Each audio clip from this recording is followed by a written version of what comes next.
Welcome to the Up Woodbridge Podcast. I'm your host, Uncle Clarence. We have a very special guest on with us right now. I got the opportunity to go to Garfield High School.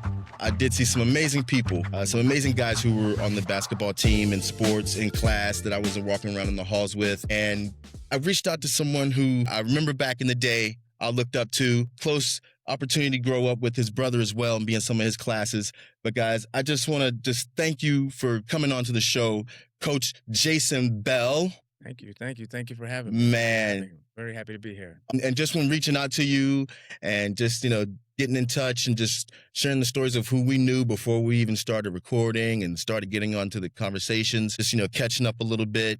That was awesome to see just, some of the things that we had in common. I thought it was cool how you reached out because, like I said, my man Pooh, when he shot me the text, that was cool in itself because, me and, we go back, literally years. 30 plus years. And my days with him, Godwin. And it was just even more special because even, as we played, not even just this season, but, in seasons past and stuff, being a proud graduate, he supported, he has supported, since then, from our days. And he continues to support it at all the basketball games and stuff like that. So I thought that was, so when I saw his text, in regards to you, that's how I knew that legitimized it for me. Indeed. Yeah. And that's the thing about the community. Like I said, we want to make it a community of people who know how to get in touch with someone and say, hey, I know someone who can help a person who, has a skill, has a talent, and it just needs to be developed more. Who can help out? And when I see hometown heroes, people who have done it before and who've gone out and gotten the education, gotten not just the accolades, but the actual credentials to come back and do it and come back and do it at home. Right. So let me get into that part about it. I always like to start off about the origin story of Woodbridge. How did Woodbridge become home for you? Well, I first came to, not to Woodbridge, but not just Woodbridge, but Garfield back in 1980. Hey, sir. Man. My father got a job at Garfield, teaching science and teaching or coaching. I think when he first started off, I think he did the freshman team, but he came in 1980 and he had was coming, and we were coming from, I was born in Charleston, South Carolina. So it was the four of us at that time. We moved from Charleston, South Carolina, and my father got a job. He went to the Citadel and he played basketball, at the Citadel as well. So he played Division I basketball as well. We came to Woodbridge / Garfield,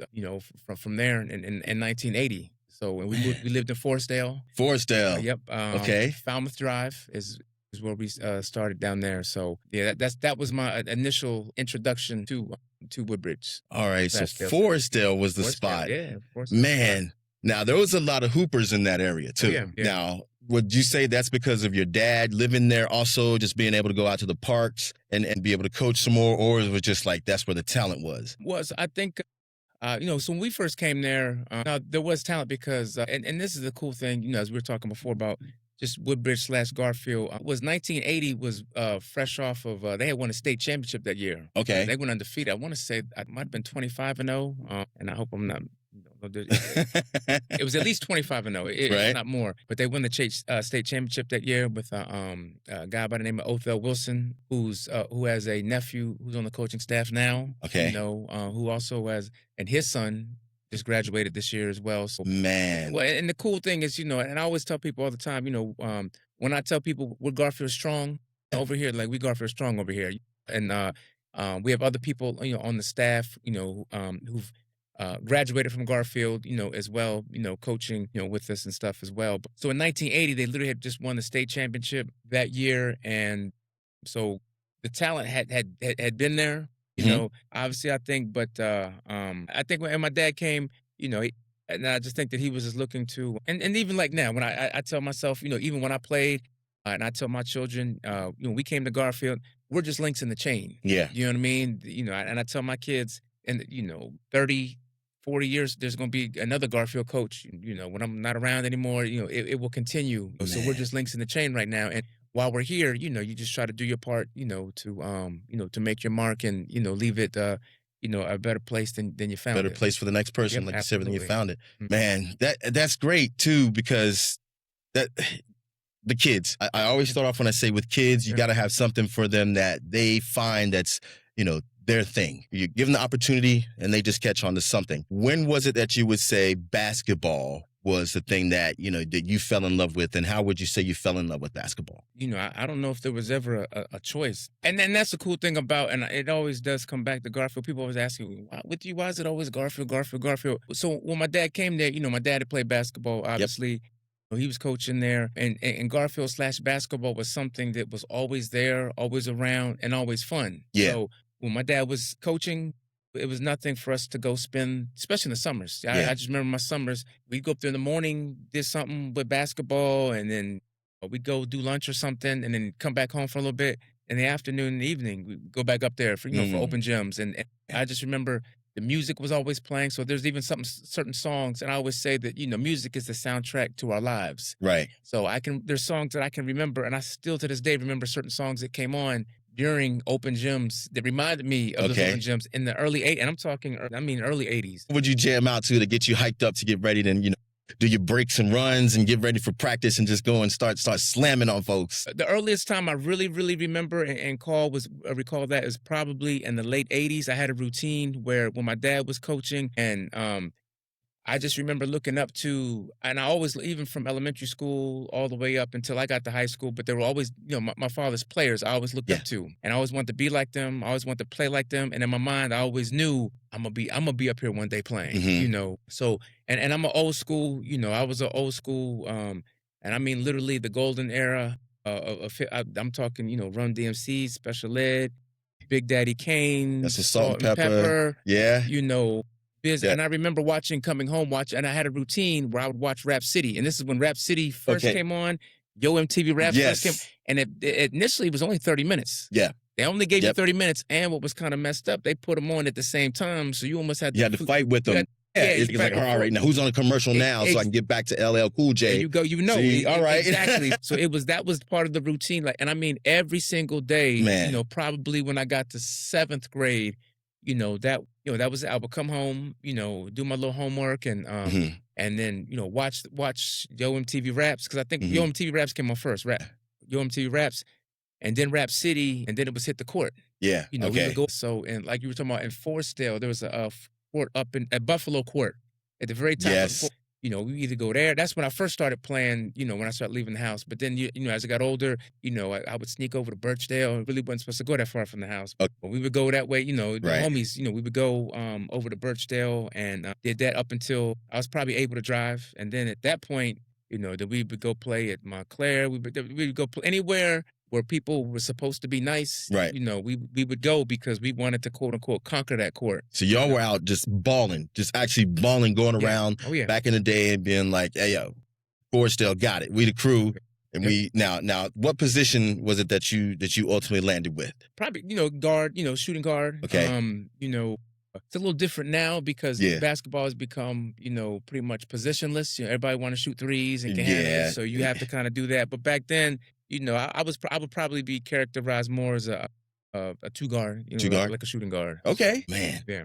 Who were the people who that you were like that I can say inspired me to do this? Right. So, interesting point, and I know. So, and it's what's up Woodbridge. So there's an interesting caveat to where I grew up or the way how I grew up. So we had probably lived when we came. It was 1980, and then probably I think it was 80, I want to say 80, 84. So from 80 to 84, we lived in Forestdale. Then from 84 to 88, we had moved to Triangle. Okay. We moved to Triangle, and we lived in Melrose Apartments, literally right across the street from Grant Park. We had moved over there for 4 years. But the cool thing was, even though we moved over there, I still went to Dale City Elementary. So I went to Dale City Elementary from kindergarten, 1st, 2nd, 3rd, 4th grade. And then 5th and 6th grade, I went to Triangle Elementary and Grant Park. And then we moved back to Dale City and Fontaine Court. Literally, interesting enough, and this wasn't even planned, in Fontaine Court, which is probably not even 100 yards, probably 50 yards from where we grew up in the next little court over. So that we moved back there.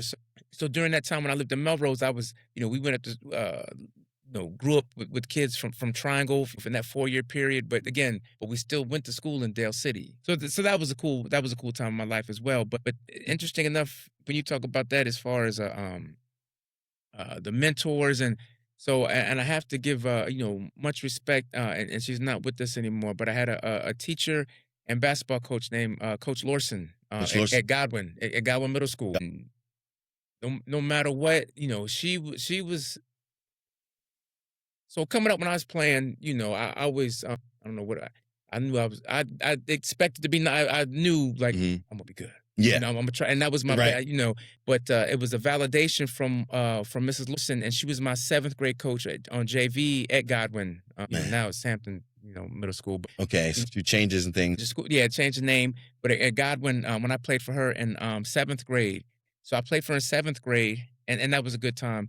But then the cool thing was in the next year in 8th grade, I was in her language arts class. Oh man. So, and I literally to this day, Oh I yeah. still have my little composition book from that class, my language arts class. Man. And we had to write little poems. We had to do daily entries, and everything revolved around basketball. I remember one day I put in there. So when I was in 8th grade, right before I went to Garfield, we went for open gym, and they didn't have enough players, and so I think we had 9 exactly. So we were there, and back then, no freshmen played varsity. It was, and these were, and the thing is too, times were different. So back then it was only Garfield, Woodbridge, Potomac. So now, the talent is kind of, spread out. It's more dispersed, There's more high schools. How many high schools are there now, would you say? At least 8, 9, I would say. More than 10 now, right? Yeah, probably. Okay. Yeah. No, I mean, if I could, if I had to count, but yeah. No, there were a lot fewer, so the talent was more concentrated. So back Gotcha. then, like you had to come with your game. But I remember this particular open gym, there was only 9 players, and my dad said, "Jason, get out there." And and then so I went out there, and I remember putting in my journal that day, and they were good, but it wasn't like I thought it was. In my mind, I had always looked up to Garfield. Mhm. You almost see them kind of like NBA players, Right. But then when I was out there playing, I put, it wasn't that much of a get, like, they weren't as, not that they weren't good, but the gap wasn't as wide as I thought it would be. And I was like, Right. they weren't as good as I thought again, and it wasn't against them. And like I said, I was It thinking was your NBA talent. players. Yeah, something It like was that, your I guess, talent yeah. that you learned and dad put in you. So. Correct. Man. And I remember the notes that she put on there. She was like, "Yes, Jason, I'm not surprised. You're going to be the best." And she, you're going to be so good. She always, no matter what, she always put those positive comments in there, and those were inspiring. And I guess to this day, I'm about to be 50 here in 30 days. Okay. March. So it's March 1st now. Cool, right? The 31st. March 31st. Okay. So, but I still have that. I literally still have that composition notebook, Man, from when I was 13, 14 years old. Look at that. See, that's when a teacher inspires you. Yes. And school isn't just about going to school, Correct. getting in the books and all this more. Yeah. There are people in your life that can, make you understand that the gift and the talent you have, it needs to be put out in the forefront for somewhere. Yeah. So, man, So she's the first one that I can recall, but I always had good teachers, that always looked out, that always encouraged, and that were always positive, But again, on the flip side of that, I guess sometimes there's anything you talk about, there's also sometimes where it's not the case 100% of the time. But by and large, I have no complaints about my upbringing, my schooling. Anywhere I went to school, I hear you. it was always teachers, for the most part, were always positive and encouraging. And that was one of the things, along, with my father being a huge influence, that made me want to, be a teacher too, and just, as we talked about, pay the whole thing forward. As well, and coaching father, busy man. Busy. All right. How many kids? 3. I have 3 boys. I currently have a 11th grader, a 10th grader, and an 8th grader. Man. So next year they'll all be in high school at the same time. Oh, wow. They're at Garfield. Go Big Red. Hey. So, man, to Garfield, came back, father, teaching at Garfield. And what classes are you teaching? So I teach World History 1, which is predominantly 9th graders, and I teach African American Studies as well. All right. So, and those are juniors and seniors in that class. Awesome. So you said African American Studies. Yes. Anything specific that drew you to the African American Studies with that correlation of history that you're like, oh man, I have to make sure these kids get this background response? Correct. Well, and the cool thing about history is, you can do history. So I try to teach history or get the kids' attention in history through teaching concepts, because I tell them that anything and everything you look at today, there's some type of historic background to it, Yes. and those are the things that help to explain why things are the way they are today, Okay. So, for example, if you talk about, we just got done talking about in the Chesapeake area, why there's a huge black population there today. Well, when they went free, that's where a lot of the slaves and stuff, black folks went at that Yes. time, and it's just been, generation and generation, from there. So, just taking a look at things from that nature or that aspect, and seeing the correlation between things that happen, it could be decades or centuries before, again, to help explain, why things are Man. the way they are today. So we do have that regional advantage where it's like a lot of the history that kids are learning about Jamestown, Williamsburg, Petersburg, Richmond. Right, 1619. Exactly. So our kids have that advantage of being able to hop, skip, and jump to those places. Yes. May have family there. Correct. And so when you went away, where did you go to college? So when I graduated, from Garfield in 94. 94. Then from there I went to VMI. VMI. Military Institute, and Yes, played sir. played basketball there as well, and was there for 5 years. I injured my knee my first year, and got a medical red shirt that year, and then I stayed a fifth year. Okay. And then went to and I majored in history when I was there as well. And so majoring in history at a place like you said, VMI, that's history in itself. Yeah. Did you see something different as the way that you learned history in school coming up, that it was like, wow, okay, I got to make sure that these kids have this before they get to college, that made the history teacher part in you spark? Yeah. So, well, and again, the cool thing about, growing up, getting older, and that we really are truly lifelong learners. Yes. So you never stop learning. You never stop, hopefully evolving. Yes. And it's interesting you said that, because initially, when I was in school, I did enjoy history, and everything. But, when we learned about the Civil War, I didn't understand initially why Virginia was considered the South. Like, it didn't seem like, I don't see any farmland or plantation. But I'm looking at it from, we live in Northern Virginia. In Northern Virginia, right. You realize, once you get outside, at that point, really, once you were outside Manassas, totally, and it doesn't look the way it does now. Totally out west, the development they've had throughout the last, 20, 30 years, going out to Manassas, Gainesville, along the 66 corridor. Oh, yeah. It didn't look like that back then. No. And when you go out there now and, you're in Lexington, Virginia, then It's like, this is what we were talking about. I understand. And even the teachers down there and their attitudes towards Northern Virginia, and they were, well, Northern Virginia should be its own separate, right. From the so then you understand those type of things. And again, and those are probably lessons that, you don't learn until you go out and you experience, and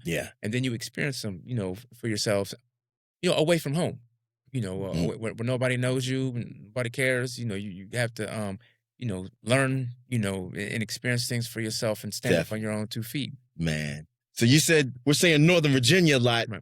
Now, there is the part of this argument that goes on. I know you're aware of it. Is Woodbridge in the DMV? Well, what's your take on that? That is, let me see, what I consider the DMV.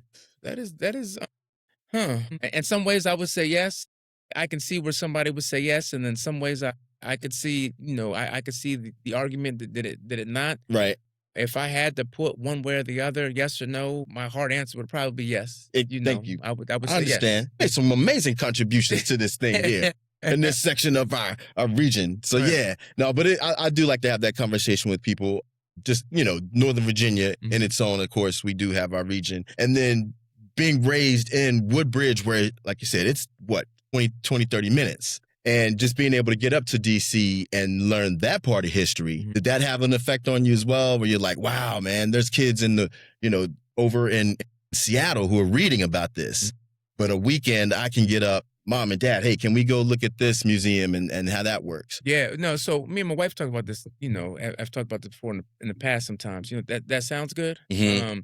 By getting up and going to these museums and being a hop, right, and a jump away, but sometimes life, gets in the way, and in that day to day, and I know for myself, being a daddy of 3 active boys, when I tell you literally that my job is just to load them up in the Suburban and take them from one place to and I've done that for forever. Yeah. It's getting a little bit easier now because my oldest one is able to drive now. So Okay, you got a driver. Yep, I have a driver, and I have another one who is on the cusp of driving as well. All right.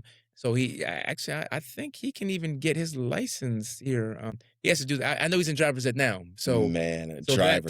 so that will help out. But you got a DoorDasher now. I do have a DoorDasher. Yeah, Yeah, be like, hey, yes, mom and dad need this. Right. So, And even with some of the closer practices, my youngest, if he's doing baseball, I can say, hey, JJ, you need to pick your brother up. And I'll do one or the other. So I'll drop him off and I'll say, hey, at 7 o'clock, you need to go to Montclair to pick up your brother from baseball practice. Yeah. So then they'll do that. Or you take them and then I'll pick them up. Everybody helps out. Everybody chips and in. that does make a big, as a parent, when you've been doing everything for so long, that you realize and appreciate those little things make a big difference. Okay. So those we are coming into that age now at our house, so that does help out. Man, I love it. All right. So what I wanted to get into next, just to give everybody a sense of why Garfield is in your heart. What is it about Garfield that just has that special place in your heart? So what does Garfield mean to you personally? So, and I say this in all honesty and all sincerity, Garfield has been, to me, my life. And that's probably a little bit different from, I know it's different from the average, just graduate from Garfield. But, like I said, just being there literally from 1980, always looking up to, to my father, who was a coach and teacher there. The coaches he coached with were always, always cool. We always loved, me and my brother were always tag-alongs. He took us to practice. We went to, I remember when that Dale City, a McDonald's over there on Dale Boulevard was over there where it used to be the Kmart, but the At Home. Yes. I remember when that was just first built, and that helped, we would go there before my dad would pick us or take us over there. Yeah. Pick us up from the babysitters, go over there to get our food, right, and then go to practice. And go to practice. And I got a Chick-fil-A. I got a fish fillet and French fries, and he would take us, whether it be, and my dad coached football too, so whether it was football practice, basketball practice, we would always go there. And I mean, since 1980, and I was 4 in 1980. So, and just looking up to him, to the players, that played, you look at them literally like they were NBA players. Oh my gosh. And you see somebody do something and I got to go home and go do that. So in my mind, that has always been the case since 1980. And then, as I got up, I got close enough to realize that one day I'm going to play. And it's probably the equivalent of folks that live near university or something that, when they grow up, they're going to be a graduate and they want to play on a team. It was the same thing for always Garfield. I always knew that I was going to, be at Garfield, play at Garfield. It was my dream to star at Garfield, so. And he was a star. And listen, when I first came in and I was going to games, I finally broke out the shell and it's like, all right, let me go to some games. I have to hang out. I was supposed to go to Woodbridge, I believe, and then I believe they changed some boundaries because I went to Fred Lynn Middle, and then I ended up going to Garfield. So that year, I had to meet all new people. And the basketball games, when I tell you, Friday nights, man, it's different than it is now, but Friday nights were the nights where everybody was like, you made sure you got your tickets, you made sure you were able to get in, and you made sure you had the right spot on the bench just to see y'all whoop up on some boys, man. Yeah, because it was literally be standing room only. Yeah. And like I said, y'all were like the heroes, and being able to see you guys, and then after the game, everybody go to Taco Bell or the McDonald's, and hang out there. And it's like, dude, then to come see y'all all throughout the week with your jackets on and everything, and y'all getting ready, and that was amazing. You had some brothers on the team, man. Some your dudes, your guys. Like I said, I know we got in touch through Warren, who all of us who are family, community, little brothers of brothers and big sisters, and everybody that went to school together. When we see somebody doing something and trying to, reach out and bring back and say, hey, remember when we were doing this? Inspire somebody else to say, now you have a talent. Now you have a skill. Now you have ability.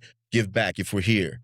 So thank you for doing that as well. Now let's get into some more of your coaching and the season, just some of the championships that you've won recently. So when you look back on this season that we just had, what is the first moment that pops into your head where it's like it came from here to here?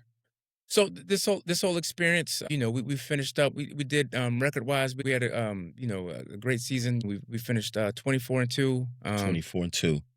And the two losses were overtime losses that we probably woulda, coulda, and shoulda won. But the only thing about that, unfortunately, we didn't get it done in regionals. And I just would have liked to have done more and gone further, but not just for our kids.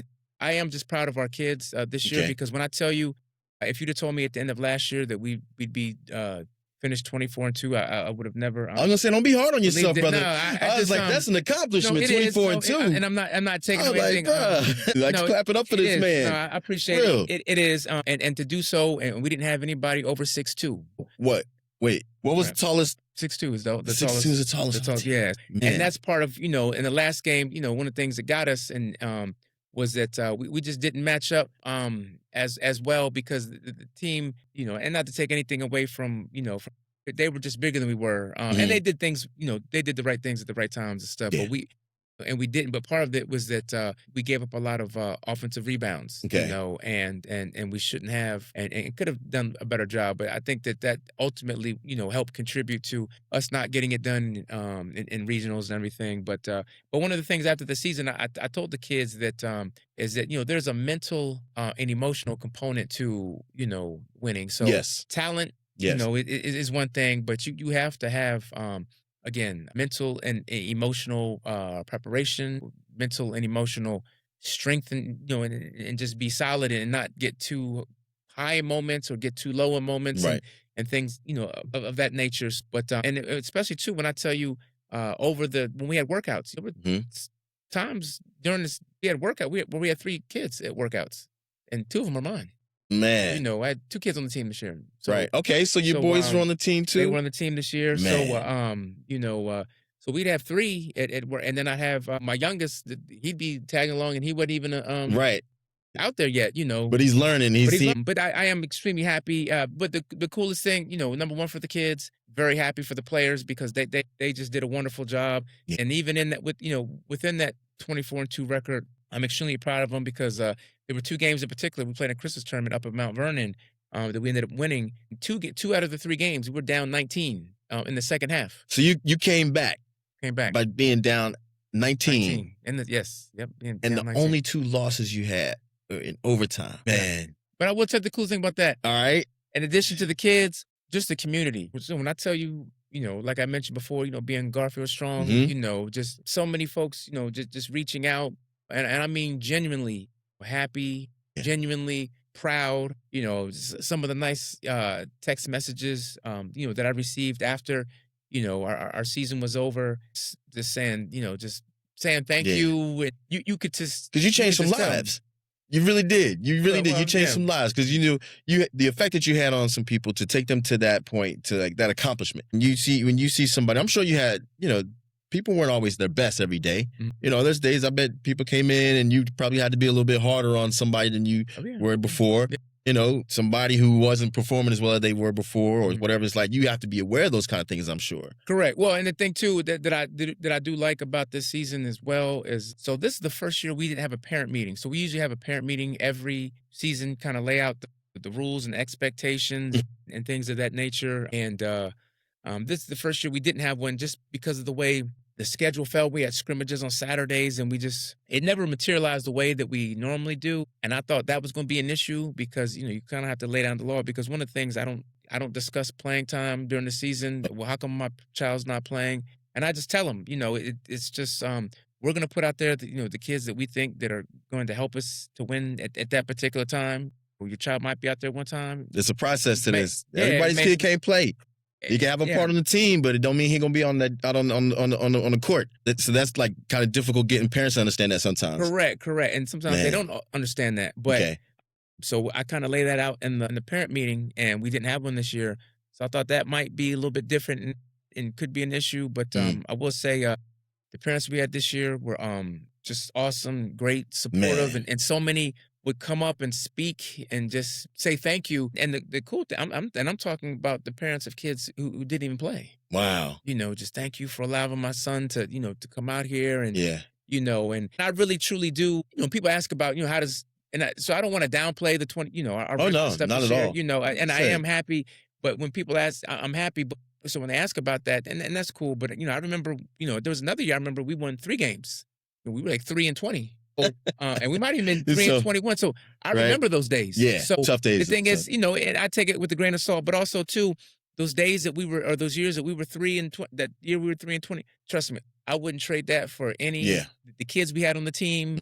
I would not trade those kids for any other set of kids or for amount of win. Just the impact, because you have impact on lives and I wouldn't trade on that. yours so as well. I take the kids as they come, the season as they come. However we finish is how we finish. And it's always been that way. And it's always been that way for kids that have played on my team, whether they've played a lot, whether they played a little, whether they played none. I tell them, every single person is a valued member, of this team. And so I just hope that that they feel that way. And a lot of them come back. Most of them, they come back and, whether it be, in some form or fashion, they always do come back. Yeah, definitely. By and large. Man, no, that's great. Because, hey, let's get into like your coaching philosophy, some of the things that help you when you, like, so you got to the 3-20 runs and then the 22 runs. Mm-hmm. And your philosophy of coaching, if you got time to hang around with me. Oh, yeah, absolutely. Awesome. What would you say, how would you, in one sentence, define your style of coaching? Try to get kids to buy in. Yeah. Just buying in and just know it. And in this day and age, it's tougher, because, coaching is one of those professions where everybody knows more. Everybody knows more. Everybody knows better. Everybody's, got a degree in something that they don't know. They'll tell you what you're doing. Sometimes not what you're doing right, but what you're doing wrong, and so on and so forth. And you just have to have confidence in yourself and what you're doing, and getting kids to buy in, because a lot of times kids are, whether it be stuff that they're trying to see in YouTube or Instagram and social media, whether it's parents at home telling them one but just to buy in. And I will say, even the season 3-20, I really hadn't had parents that were just really parental issues at all. And when I say buy-in, I'm really more so trying to get kids to understand that you will always perform like you practice. So I try to get kids to to go hard and practice and we do a lot of disadvantage drills. So and what that means is, if you're playing, instead of playing 3-on-3, you're playing 3-on-4. Oh, okay, one man down. Yeah. So, and actually the ones who have the 3 are scoring against people with 4. Okay. So, and it's going to be tougher and it's going to be harder. And so, or if you're playing, or you're playing against 4-on-3 in the sense that you got 3 guys on defense, 4 on offense. So you have to rotate. Man. So it can't be, that's my man. You just can't stay with you. So you got to move, you got to rotate, you got to communicate. So the hope there, them being understanding that it's tougher now, with 3 players trying to guard 4. Hopefully when it goes 3-on-3, then it'll be easier. Through the communication and stuff like that. But even in practice, we'll go, we'll put 6 guys, we'll put an extra guy on offense out there as well, and against 5, and you got to stop them. And they can't say, well, that's my man. Well, you don't have a man. I mean, there's 6 of them. You have to rotate, and and so, again, part of that is just fundamentals that they're learning. Fundamentals, and that's a lost art, unfortunately. But fundamentals and communication.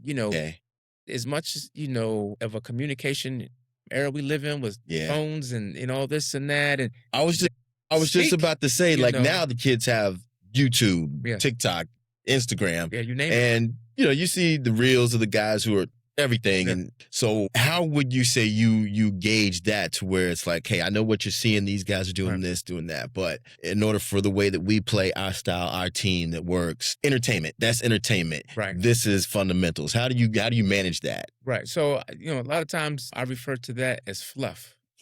And I tell them, don't fall for the fluff. Okay. Don't see that and think that, and I don't want to say that's not real basketball, but so some of those things that they would see out there, that someone might make a move or do whatever, and they're going one-on-one, and the rest of the team is just out standing watching. Yeah. Well, that's, when you're playing defense, like, there's help sides. So even if that person does beat that, there should be somebody else there. And sometimes in these other leagues that they watch, it's not it is for entertainment purposes. Okay. And I tell them, don't fall for the fluff. Just don't fall for the fluff, because at the end of the day, when you pull out these statistics, the team stats, when you watch film, hey, were you supposed to be when the ball was over here? No, you gotta have a seat. You're not telling you, man. Come have a seat. See, those hard conversations you have to have with kids. Correct. Well, and it's really just holding them accountable. Yeah. And when I say buy into, it's just whatever because I'm the type of person, I tell them, I say what I mean, and I mean what I say. Yeah. So and that's just how. And I'm that type of coach because when I was in high school, and especially when I played for my dad, he was that type. You either did what you were supposed to do, or you had a seat, and he didn't play. Okay. And that's just how he said, Dad didn't play. Dad didn't play. I was just to lighten it up for you. Mm-hmm. I know that's a tough job. Like, so you're managing not just a team, but you're managing emotions. Right. These are young men at 16, 17, 15 years old. Yeah. There's a lot of emotions involved in that. That's a lot that you have to take into consideration on as well. And when you say your dad didn't play, right. Right now, what's some of just some of the silliest excuses that you've actually heard where you're like, come on now, come on. So one of the ones I remember offhand, once I became a head coach, one of the kids, he came up and he asked me, and he said, hey, coach, can I ask you something? I said, yeah, ask me what you want to ask me. And he said, how come I don't play? I said, oh, wow. I said, no, that's a good question. And I'm going to get to that, but I want you to answer something first for me. Mm-hmm. I said, you can do that? Yeah, I can do that. Cool. What do you do so that I should put you in and play? Right. Like, what do you do that why should I play you? Okay. Essentially, like, what do you do that I need to put you in and play? Yeah. And my man sat there and he couldn't blank. Couldn't think of it. Couldn't think of it. I don't know. I don't know. No, and that's why you don't play. Okay. So like you said, that no nonsense. It's not just because you're on the team. You don't make the team just because somebody said you get to play. You said it's like you have to show that you have some ability to show talent. Correct. Well, and anything other than, because sometimes kids will say, but I go hard. Okay. Yeah, you're supposed to go hard. Yeah, you're supposed to. Right. That's the standard. He's like. And one kid in particular, I remember I said, he said, how come I don't play? And I said, well, what do you do? What is it? What's your thing? If we put you in, and on top of that, sometimes kids don't understand. Well, cool. If I put you in, who do I take out?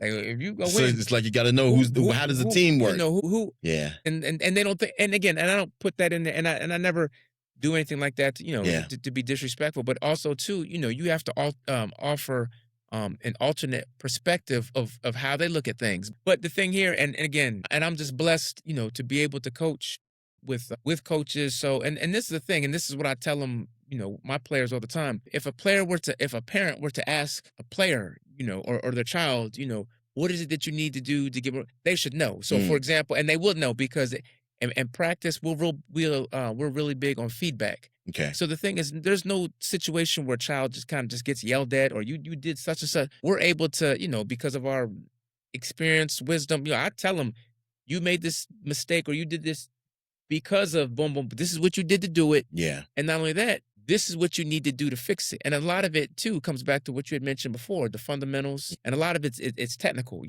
Sometimes it's something as simple as footwork. Yeah. A lot of people don't understand. A lot of basketball is footwork. So it centers around those things. And for a lot of kids, unfortunately, don't have a foundational base of those things. And it's our job, hopefully, to develop them if they're on the freshman team, then the JV team, and by the time they get to us. But no, we're looking for kids, that want to play, that really just do what they're supposed to do when they're supposed to do it. Man, so come in who want to learn how to find out fundamentals are necessary. Correct. So this is what you're watching. You can do it when you learn it, but before you even get close to that, there's a different thing that you have to learn to even be able to do it. And even to your point, to take it higher, and I tell kids all the time, there are those who play basketball, and there are ball players. And ball players, okay. Just because you play basketball doesn't mean that you're a ball player. All right. Because there's technical knowledge and fundamental type things that go into being a ball player. Okay. It didn't just, we'll just throw a ball out there and just, okay, let's just roll with it. Man. So do you find it that sometimes difficult to get a kid to understand that when it's, Yeah, absolutely. And then when they finally do have that aha moment, like, can you just see it in them, like on the court? Or is it just, you see a kid who you've been working with or been struggling with, or was just like, man, You said you wanted to play. I see there's something there. Yeah. But finally, to when they get to that moment, how does that feel for you when you see them just get it? Well, it feels great because then, and the thing that comes with that, and how they're starting to get it is that what allows them to gain confidence. Confidence. And then with that confidence, they're able to do it consistently. Okay. And the thing is, you are whatever you routinely are. The more confident you get, that will enable you to do it more consistently. Yeah. And then you'll be able to, build on that and become better and better. So it's awesome. And again, a lot of times this is no different than, what it is in the classroom, when you're working with kids and they get something and they're so happy, and you can tell that they get it. And I tell them, see, you're a lot, brighter than what you thought you were. You can do so much more than what you thought. So you just have to hang in there. You got to hang in there. And again, that's where I say the buy-in. Yeah. And it's not that kids are overtly defiant that they don't want to listen. It's just that sometimes they may not be used to trusting and believing in, because like you said before, it's a process. It's a process. You got to take baby steps. You got to be able to crawl before you walk. You got to be able to walk before you run. This is great. See, this is amazing too. Be able to have the kids to understand, look, somebody cares about you. Right. Like somebody cares about you in this way. They're taking their time from their day, from their life to invest in you. And we had people who poured into us like that. Yes. So this is what we want other parents to understand. It's like you have people who do care so much about your kids, but your kids are important to us. We're vested in their lives. We're vested in their education. We're vested in their sports. We're vested in all that they have that can make them, just better citizens and be able to come out on top in life. And that's the ultimate goal. And I think that's, far, as far as, whatever. And again, the basketball thing, I love basketball and I love, but that doesn't define me.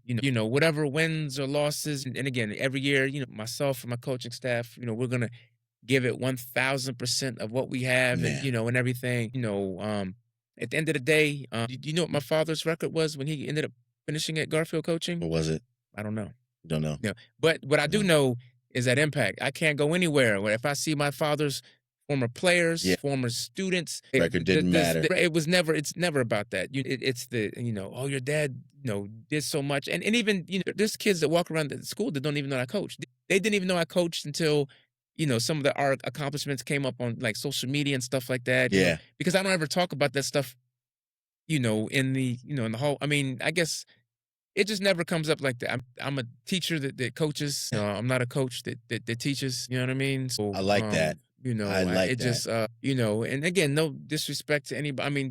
I can only just speak for, what I know and who I am and where I come from. Yeah. Because, like I said, my pops was the same way. So, whatever his record was or wasn't, nobody cared. I just know that the impact, I can't go anywhere without, folks, asking about him or, oh man, your dad did so much, and so on and so forth. And I know, for our kids too, that just, I always just want to, try to be there for them, and always tell them all the time, because handle your business. That's what I always tell them, just handle your business. Handle your business. Gosh, this has been great, man. Jason, I really want to stay on and I don't want to keep you too much longer. I know you, like you said, you're busy, you got family, and I do thank you for coming on and just spending time with us, just hanging out with us. Just as far as development and things for kids and for community, what are some of the ways that just people in Woodbridge or surrounding areas can reach out and help you, help Garfield, help all of Prince William County in the sports itself? What can they do? That's a great question. Probably the thing that comes to mind first and foremost, if anyone is ever interested in helping or volunteering, a lot of especially at Garfield, or it didn't have to be Garfield. Each school has has some type of boosters program or boosters club. Okay, booster clubs where they can volunteer their time, maybe helping out with concessions, helping out with different events that that they have going on. And I always tell people I'm always easily accessible. People, I'm on the school website, people always email, will shoot an email and then the funny thing is, just like, you got in contact with me, somebody always knows somebody. It's a community. No, it is. As I said, it's a community. It's not hard to find at all. We want people to be comfortable with reaching out. Right. If you need something from someone who has a God-given talent or a gift, it's something that, this can help me to help myself or someone else be better. Mm-hmm. It's like, I want to reach out. I want people to be able to be comfortable to reach out. Right. No one should feel like, oh, I don't know. I don't have an option or I wish things could get better. I wish things could be different. It's like if you can't do it by yourself, there's somebody who is talented somewhere who knows enough about something to get you in a better place. Right. That's community. Yeah. So, and that's what we do. That's what we do. Garfield, I mean, that's Garfield. Now, so we and this is off record. If you want to be, now we changed it from, we were Indians back in the day. Yeah, we were Indians. Yeah, we were Indians back in the day. Do we still say "Go Big Red"? Is that cool? I think, or what are we don't say that as okay. To be honest, we don't say that as much. That's not as much of a thing as it was back when we, because back then when they said Big Red, like you had this image of big red. It's not so much that way now. Excuse me. Where I will say it is different. There's so many more, and it's not necessarily a bad thing in a sense, but now there's so many more avenues for kids where I don't know that that high school camaraderie, at least as far as like rivals, is as strong as it once was, because there are more schools out there. I know for myself, Hilton didn't even come around until I was in, I guess it was 10th grade. That would have been 91, 92, right. I believe was around my freshman year. Yeah, it was their first. Yeah, it was their first year. But again, when I started high school, it was just Garfield, Woodbridge, Potomac on the eastern end, and then on the western end, you had like Stonewall, OP. Those were the main, and then even in our district back then, you had Stafford, North Stafford, and we were all in the same. And they were, Fauquier, even James Wood, was in our district. Way out there. Yeah, yep, back when, and so, but now, in our area alone, you have Garfield, Woodbridge, Potomac, Freedom, Hilton. Anyone else in the, so that's 6, literally right. Yeah, just right there. It's right there. So and you have kids that literally, one kid on one side of the street goes to one school, so it's not as, because Woodbridge is changing. It's so many houses now. Yeah. And it's like, and that, I guess, man, that does take a toll on, coaching and recruiting and those kind of things, because some of these kids, they go on to be, past, Division I. So that kind of makes the talent, I guess, more, I don't know, harder to choose from, but where it's like, all right, there's just so many. So yeah, it's just, and again, Woodbridge, we're evolving as well. So we'll see if that works out for the schools. Yeah, well, even because that's right around the corner from Garfield, so I don't know what impact it'll have on us, as a school and everything. So, you just kind of, wait and see, and everything. The one thing I do want to point out and say is, express my love and gratitude for Garfield. That's right. And just, man, and just being extremely proud of being from there. Yeah. From there. Yeah. No, and just being able to have the friends that we could say that come back, people who still live here or moved away. When we still have friends here that you have family members who, like you said, used to run in people's house and get a drink, and the moms would be yelling at you, dads would be like, "You get a job this summer." So those people who are still here, families who are still here, to come back and have that kind of community, and like be able to go to Garfield itself. So I want to thank you so much, man. Thank you for all your time, all your availability. Yes, man. Tell David I said what's up. I will tell the boys I said good luck in school. Yes, most definitely. Man, it's just a blessing to be able to have you on this, just to come on and talk and chat it up with you. So God bless you, man. Thank you. And if they want to get in touch with you, just anywhere that they can reach out. They email me. I'm on the school website and stuff. Sure. Garfield. Ladies and gentlemen, this has been an amazing time, an amazing episode. Thank you for all of you guys for hanging out with us. Coach Jason Bell. God bless everyone. Thank you. Thank you.